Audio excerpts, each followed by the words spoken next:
Kasi ke faka iyo kuta fane ako'y ko paulan siya ngilu faka patelia kahit kuta lamay ilay foki ako'y sa silibiti masawala ka foki magko'y sa tanila but tell me what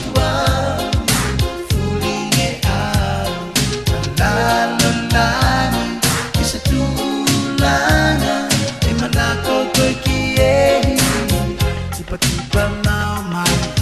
kai mate mate au e pela loa mutina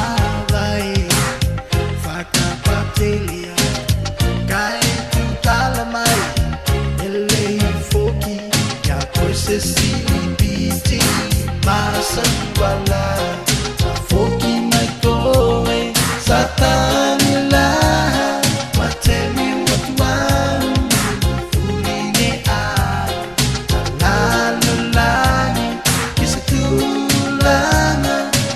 aku pergi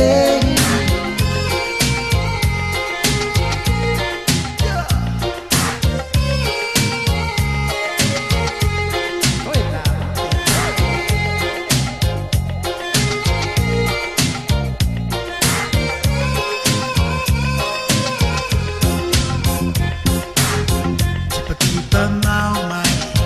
kai mate-mate au e pela loa patelia kai tu tala mai ele foki ya ko'y sa silibiti masawala